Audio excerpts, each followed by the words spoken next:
আজকের হাইপ হেডলাইন্সের বুলেটিনে আপনাদেরকে স্বাগত। আমি নীলাশ্রী।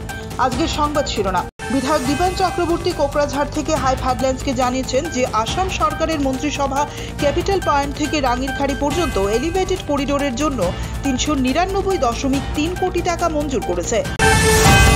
সন্দেহভাজন অবৈধ অনুপ্রবেশকারীদের জন্য নতুন এসওপি অনুমোদন করল আসাম মন্ত্রিসভা। শিলচরে নিউরোসার্জনের 5 কোটি টাকার মানহানির নোটিশ। প্যারিস উৎসবে নির্বাচিত অসমিয়া ছবি গুড বাই গুরুজি। মার্কিন শুল্ক সত্ত্বেও চা বিক্রিতে উত্থান গুয়াহাটির টি অকশন সেন্টারে। রাজ্য কর্মচারীদের জন্য বিশেষ ছুটি ঘোষণা করল আসাম সরকার। এবার বিস্তারিত খবর। শহরের দীর্ঘস্থায়ী যানজট সমস্যার সমাধানে আসাম সরকারের মন্ত্রিসভা প্রথম ধাপে ক্যাপিটাল পয়েন্ট থেকে রাঙ্গিরখাড়ি পর্যন্ত এলিভেটেড করিডোর নির্মাণের জন্য ৩৯৯.৩ কোটি টাকা মঞ্জুর করেছে। মুখ্যমন্ত্রী জানিয়েছেন প্রকল্পের টেন্ডার অক্টোবর মাসে আহ্বান করা হবে এবং নভেম্বর অথবা ডিসেম্বরের মধ্যে ভিত্তিপ্রস্তর স্থাপন করা হবে। 2.5 বছরের মধ্যে কাজ শেষ হওয়ার আশা করা হচ্ছে।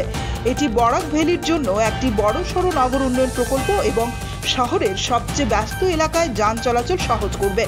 বিধায়ক দীপান চক্রবর্তী আশ্বাস দিয়েছেন সাধারণ মানুষের সুবিধার্থে তার কার্যকালের মধ্যেই শিলচরের যোগাযোগ ব্যবস্থা উন্নত করা হবে। অন্যদিকে অনুপ্রবেশকারীদের সমস্যা সমাধানে 1950 সালের ইমিগ্রেন্টস অ্যাক্ট অনুযায়ী নতুন স্ট্যান্ডার্ড অপারেটিং প্রসিডিউর অনুমোদন করেছে আসাম মন্ত্রিসভা। এর ফলে জেলা শাসক ও সিনিয়র পুলিশ সুপারদের বিশেষ ক্ষমতা দেওয়া হয়েছে। নতুন এসওপি অনুযায়ী যাদের বিরুদ্ধে অবৈধ অনুপ্রবেশের সন্দেহ রয়েছে তাদের ভারতীয় নাগরিকত্ব প্রমাণ করতে 10 দিনের সময় দেওয়া হবে। প্রমাণপত্র অগ্রহণযোগ্য হলে ডিসি বহিষ্কারের নির্দেশ জারি করতে পারবেন এবং অভিযুক্তকে 24 ঘন্টার মধ্যে রাজ্য ছাড়তে হবে।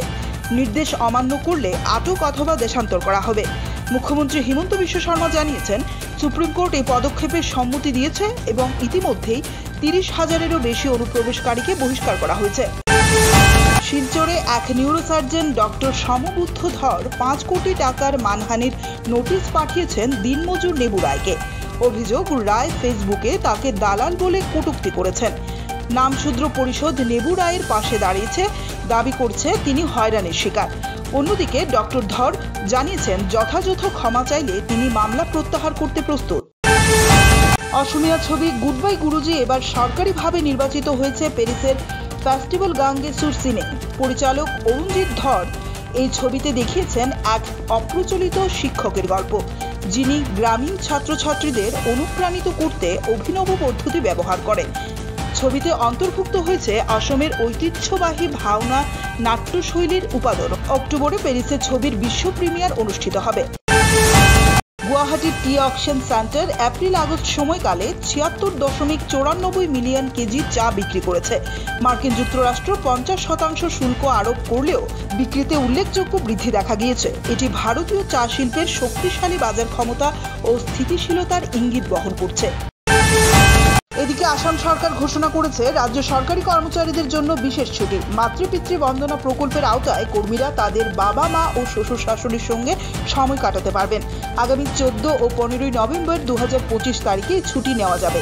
ফলে রবিবার মিলিয়ে টানা 3 দিনের অবকাশ তৈরি হবে। এই ছুটি পেতে কর্মীদের মাতৃপিতৃ বন্দনা .assam.government.in পোর্টালে আবেদন করতে হবে। 2021 সালে এই প্রকল্পের সূচনা হয়েছিল পারিবারিক মূল্যবোধকে উৎসাহিত করতে। আজকের খবর এই পর্যন্ত। দেখতে থাকুন হাইপ হেডলাইন্স। বরাকের খবর, বরাকের কণ্ঠ।